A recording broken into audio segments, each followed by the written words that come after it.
Je n'aurais jamais pensé que je ferais face à une situation de vie en danger. Je pensais que ça n'arrivait que dans les dramas télévisés ou les histoires de bande dessinée. Cette expérience m'a laissé une crise profonde dans le cœur. Je suis toujours si effrayée et terrifiée ces jours-ci. Ce qui s'est passé ce jour-là a été la pire chose que j'ai jamais vécue dans ma vie. Ce que ma belle-mère m'a fait était impardonnable. Voici mon histoire. Je m'appelle Lisa, j'ai 30 ans et je suis femme au foyer. Antoine est mon mari, il travaille dans une société de commerce, et Luc est mon beau-fils de 10 ans.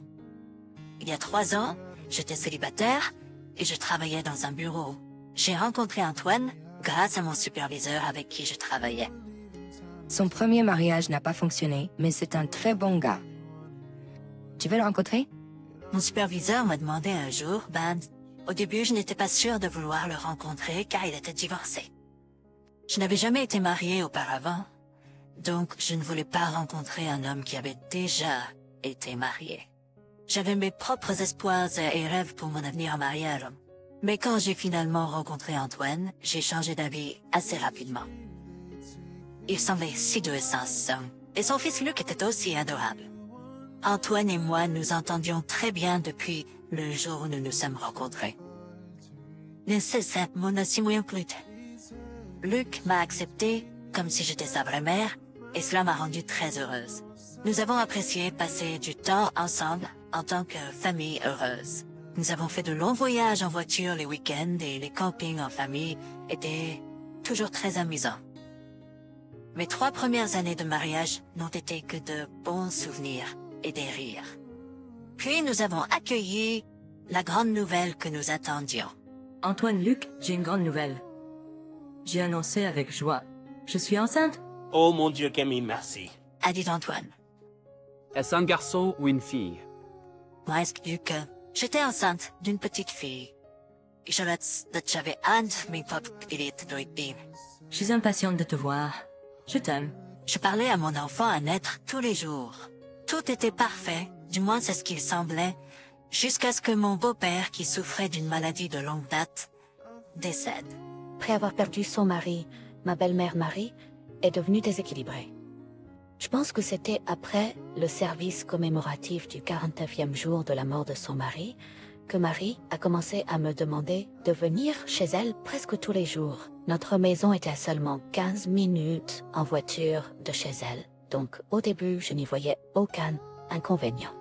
Mais après avoir rendu visite à Marie tous les jours pendant un certain temps, cela est devenu un fardeau. Ne t'en fais pas, Marie. Je suis contente pour aider. À l'époque, Marie utilisait une canne même à l'intérieur après une mauvaise chute. C'est pourquoi on m'a demandé de l'aider à la maison et de faire des courses pour elle. Ce n'est pas un gros problème, puisque j'étais sa belle-fille. Être utile est en fait agréable. Je ne me suis pas plainte des tâches ménagères. Ce qui rendait les choses difficiles, c'était d'écouter Marie parler toute la journée, en mal de l'ex de Antoine. Marie a dit, mais n'arrêtait pas de dire à quel point elle était une mauvaise cuisinière. Chaque fois qu'elle grillait de la viande, c'était aussi dur que du cuir. Ensuite, Marie a continué à parler de ses piètres compétences en matière de nettoyage. Marie a décrit le manque de compétences de son ex-belle-fille en matière de balayage et de ne pas pouvoir essorer les chiffons de nettoyage parce qu'elle était trop délicate. Marie n'aimait pas non plus la façon dont elle faisait la lessive. Marie a dit, c'était son opinion générale de son ex-belle-fille. J'étais obligée d'écouter les plaintes de Marie jour après jour. J'ai pas demandé et Antoine m'a jamais dit pourquoi ils ont divorcé. Cependant, après avoir écouté les plaintes de Marie quotidiennement, je ne serais pas surprise si cette belle-mère y était pour quelque chose. Malheureusement, ma mauvaise prémonition est devenue réalité plus tard. C'est arrivé quand j'étais enceinte de 9 mois. Mon ventre était comme un ballon. J'étais tellement prête pour que mon bébé naisse. Ma belle-mère m'a appelé un jour en disant « Est-ce que je peux venir ?» Dînons ensemble. As-tu assez de nourriture pour moi? Depuis le décès de mon beau-père, nous l'avons souvent invité à dîner avec nous. Mais ce jour-là, Antoine a appelé depuis son bureau. Je risque d'être en retard ce soir. J'ai plus de travail à faire. Allez-y et dînez sans moi. Ma belle-mère était déjà chez elle, en attente de son fils pour dîner ensemble. Elle a été visiblement bouleversée en entendant la nouvelle.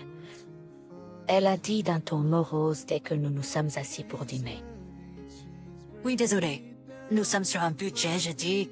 Elle a continué. Mon apport en sel est limité par mon médecin. J'ai répondu.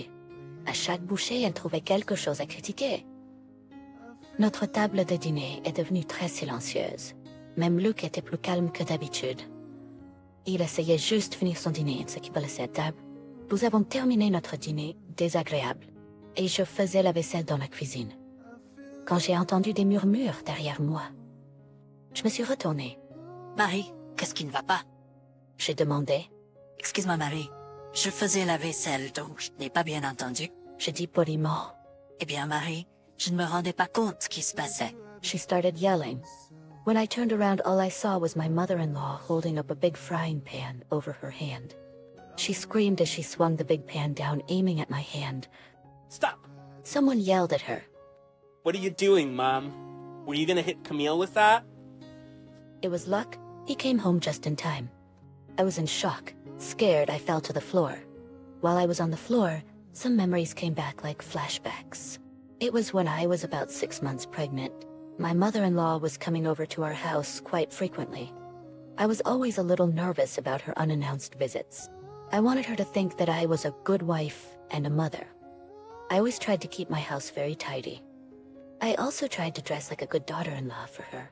I was always trying to please Sophie in any way I could. Most of the time, it went just fine. Sophie and I talked about my soon-to-be-born baby. Sophie said, Yes, thank you. Everything's going well so far. I check my weight often, so I don't gain too much. At first, I thought she was asking these questions because I was carrying her granddaughter. I was happy she cared about us. However, things were starting to turn in a strange way.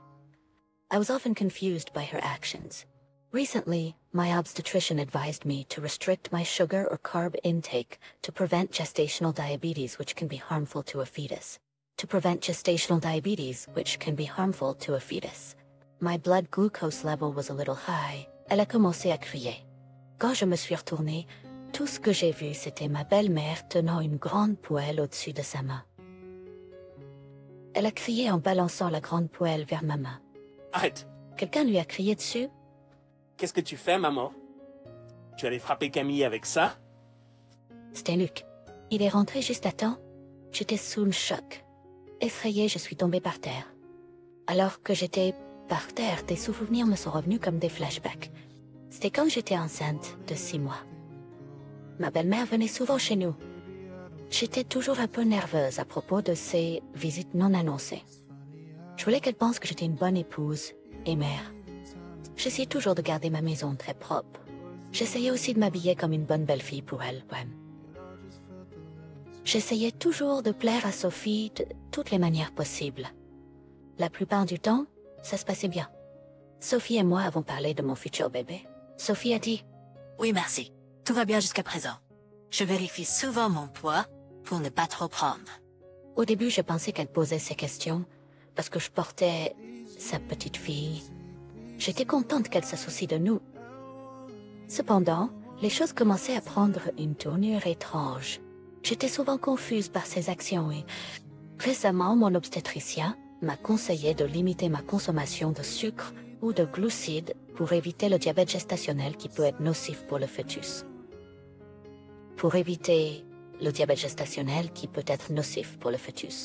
Mon taux de glucose sanguin était élevé. Donc je suivais mon régime alimentaire, même si j'ai dit à Sophie, à plusieurs reprises, mes restrictions alimentaires, elle apportait toujours une tonne de sucreries et de snacks. J'ai un cadeau pour toi. De délicieux chéris. Les fruits étaient en solde, alors je les ai achetés pour toi. Allons manger. Elle gazouillait. À chaque fois, je devais expliquer à Sophie que j'avais pas le droit de les manger. Elle avait l'air déçue à chaque fois. Alors je me sentais mal. Quand je ne mangeais pas la nourriture qu'elle apportait, Sophie ne cachait pas son irritation envers moi.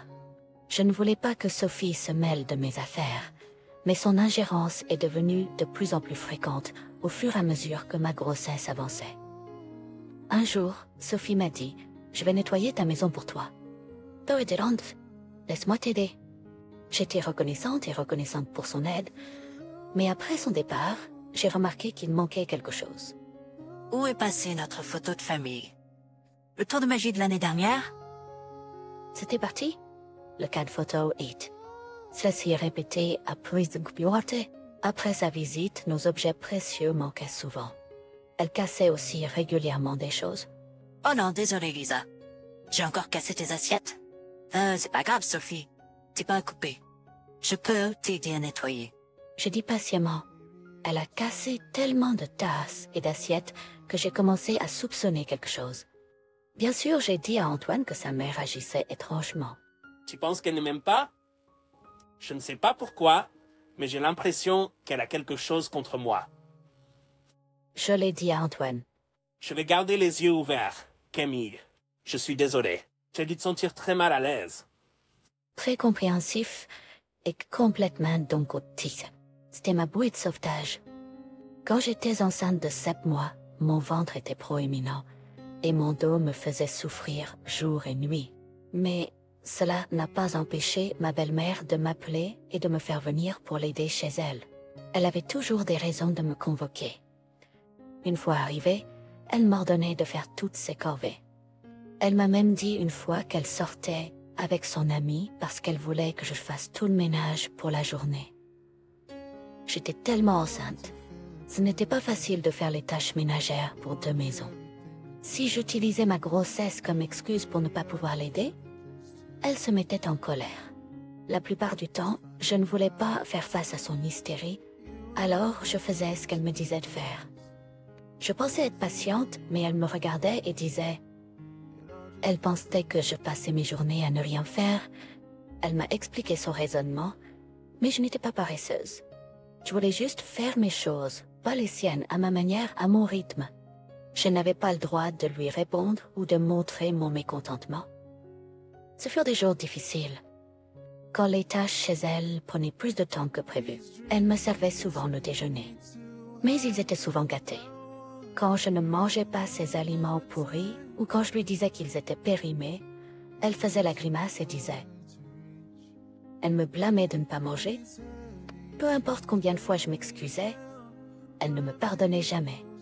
Mon beau-fils Luc était un ange dans ces moments sombres. Il était si serviable et soutenant. Je peux finir de nettoyer le sol pour toi. Je sais que c'est difficile pour toi de nettoyer le sol à genoux. Merci Luc, tu es d'une grande aide. C'était un garçon très attentionné et gentil. J'étais tellement reconnaissante pour sa volonté de m'aider. Ma belle-mère n'aimait pas le fait que Luc m'aimait et m'aidait. Elle a essayé différentes façons de séduire. De son côté, elle a tout fait pour gagner la faveur de Luc. Luc, quant à lui, est resté calme. Non merci, ça va. Plus elle me traitait durement, plus Luc évitait sa grand-mère. Jeanne était bien sûr toujours de mon côté. Les week-ends, John rendait visite à sa mère, essayant de lui parler de bon sens. Camille est enceinte. Ne la fais pas faire tes corvées. Et ne lui sers pas de la nourriture gâtée, lui a-t-il dit. Elle te ment. Je ne ferai jamais une telle chose. Sophie a dit à son fils Dad. Pourquoi Camille me mentirait-elle? Tu perds la tête? Antoine a dit. Leur conversation n'a mené à rien. La notion avec Soix s'était jouée. Quand j'étais enceinte de 8 mois, j'étais tellement épuisée physiquement et émotionnellement. Un jour, quand j'étais en train de faire des courses, une femme m'a arrêtée et m'a parlé. Excusez-moi, êtes-vous la femme d'Antoine par hasard? Ton nom est Anne. Je suis son ex. Surprise, j'ai accepté de prendre le thé avec Anne. Elle a dit qu'elle avait quelque chose à me dire. Tout comme j'ai entendu parler d'elle par Sophie, Anne semblait calme et réservée. Pourtant, l'histoire qu'elle m'a racontée m'a laissé bouche bée.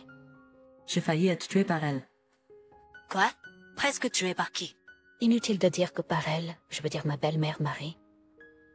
Anne, l'ex de John, a été harcelée par Marie à plusieurs reprises pendant sa grossesse de Luc.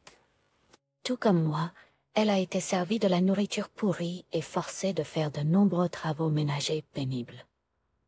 Marie criait et hurlait sur elle si elle n'obéissait pas à ses ordres. La situation était tellement horrible qu'elle pensait que c'était un miracle d'avoir un bébé en bonne santé après tout ça. Même après avoir eu Luc, Marie me harcelait quotidiennement. Je n'étais simplement plus nécessaire après lui avoir donné un petit-fils. Marie a pris en charge les soins du nouveau-né. Au lieu de s'occuper de son propre enfant, Anne était obligée de faire d'autres tâches ménagères, comme si elle était une domestique. Puis un jour, j'ai été frappée par quelque chose de lourd. Je suis effondrée. Selon Marie, c'était juste une grosse casserole. Je l'ai rangée sur une étagère haute. Marie l'a dit aux ambulanciers quand elle a rapporté l'incident. Je n'ai pas cru. Je ne pouvais tout simplement pas. Anne a senti que sa vie était en danger immédiat après l'incident. Elle soupçonnait que ce qui s'était passé était intentionnel. Anne l'a dit à Antoine, mais la situation n'a jamais changé. Alors Anne a décidé de divorcer d'Antoine pour se protéger de sa belle-mère. Elle voulait désespérément garder Luc avec elle, mais elle n'avait pas de travail ni d'argent. Anne a décidé de laisser Luc avec Antoine pour lui donner une vie financièrement stable. Elle m'a répété plusieurs fois de faire attention à Marie. S'il te plaît, fais attention. Je suis sérieuse. Fais tout ce que tu peux pour te protéger de ta belle-mère. Merci de m'avoir raconté tout ça. Anne, je suis sûre que ça a été difficile pour toi de parler de ce que tu as vécu. Je vais y réfléchir et faire ce que je peux. Je l'ai dit à Anne. Avant de partir, je lui ai parlé de comment son fils Luc allait. Elle était tellement heureuse d'entendre que c'était un garçon formidable en train de grandir. Elle a pleuré de joie. Sur le chemin du retour, je me suis promis de protéger ma famille de ma belle-mère. Pas seulement pour moi et mon bébé, mais pour Anne et Luc. J'ai commencé à faire un plan. J'ai mis en place tout ce que je pouvais penser pour nous protéger de Marie. Environ un mois avoir parlé à Sophie. Ma belle-mère a nié toute faute lorsqu'Antoine a pris la poêle de ses mains. Elle a insisté sur le fait que ce n'était pas ce que ça semblait. Elle a dit, Luc regardait sa grand-mère derrière le dos d'Antoine. Il a fixé Marie droit dans les yeux et a dit, Ce n'est pas vrai. Je l'ai vu. Grand-mère m'a... Je suis d'accord, Nick. Antoine a dit, La poêle était dirigée vers Camille. Il n'y avait pas d'autre façon de le voir. belle-mère a protesté. Eh bien, devrions-nous vérifier alors? Ça, elle a dit surprise. J'ai sorti mon téléphone portable et lancé une application. Ma belle-mère a poussé un cri en regardant mon téléphone. Juste au cas où, j'ai installé des caméras dans toute la maison. Je dis, c'était l'idée que j'ai eue pour protéger ma famille de Marie après avoir entendu des histoires horribles de Sophie. Elle montrait clairement que Marie s'apprêtait à me frapper avec une grande poêle. Maman, explique-moi ça. Antoinette, ma belle-mère n'avait aucune excuse. Elle était sur le point de pleurer. Marie a dit, quelle remarque égoïste, je pensais. Après le divorce de Antoine, Marie a supposé que son fils et son petit-fils vivraient avec elle pour le reste de sa vie. Mais les choses ne se sont pas passées comme elle le voulait. Antoine s'est remarié assez rapidement avec moi. Donc son souhait de vivre avec son fils et son petit-fils ne s'est pas réalisé. Tout aurait dû se dérouler selon son plan si je n'étais pas là. Elle a continué à répéter sa logique égoïste comme un disque rayé. Rexillé. Luc et moi étions sans voix. Ne parle pas à ma femme comme ça. Excuse-toi. Excuse-toi auprès de ma femme. La violente dispute a duré un moment entre Antoine et sa mère, mais cela n'allait nulle part. Antoine a réalisé que leur argument était vain, alors il l'a simplement mise à la porte de sa maison. Quelques jours plus tard, Antoine a dit à sa mère qu'il couperait les ponts avec elle. Je ne veux plus jamais te voir, maman. Mais je ne t'aiderai plus financièrement non plus. Il lui a dit, Antoine était tellement furieux, il n'a eu aucune pitié pour sa mère. une partie de la raison était qu'il n'avait aucune idée de ce qui se passait entre son ex-femme et sa mère, jusqu'à ce que je lui raconte ce que j'ai entendu de Sophie. Il n'avait jamais pensé que sa propre mère ferait une telle chose à Sophie. Il a réalisé son erreur et sa cécité envers sa mère. Il ne pouvait s'empêcher d'être frustré et agacé par Marie. Ne te montre nulle part près de nous, maman. Compris? Marie a réalisé à quel point son fils était sérieux, alors elle a accepté et nous a laissés tranquilles après ça. Quelques semaines plus tard, me sentant soulagée et détendue, j'ai donné naissance à une petite fille en bonne santé. Notre vie est maintenant remplie de bonheur. Ma belle-mère vous demandait? J'ai entendu dire qu'elle avait des problèmes d'argent après avoir perdu le soutien financier de son fils. Elle a trouvé un travail à temps partiel, mais son patron, beaucoup plus jeune, ne l'aime pas. C'est ce que j'ai entendu de la bouche de ma belle-mère, Elmès. Elle m'a appelé l'autre jour en demandant de l'argent. Je l'ai dit au téléphone. Je vois. Mais nous avons 2 enfants avec un seul revenu. Nous n'avons pas d'argent supplémentaire à donner. Je lui ai dit froidement.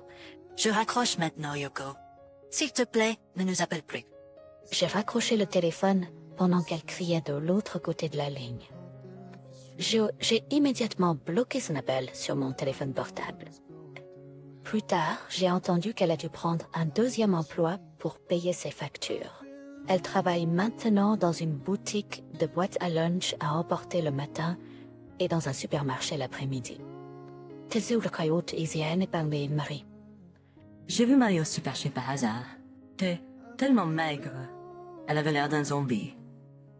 Ma belle-mère n'a même pas remarqué que Sophie était juste devant elle. Si elle avait été plus gentille, une belle-mère plus aimante, rien de tout cela ne serait arrivé. J'ai eu pitié d'elle, mais elle s'est attirée tout cela. J'espère qu'elle regrette ce qu'elle a fait à Sophie et à moi. Maintenant, elle est seule. Tout ce que je peux dire, c'est bonne chance. Avec un sourire.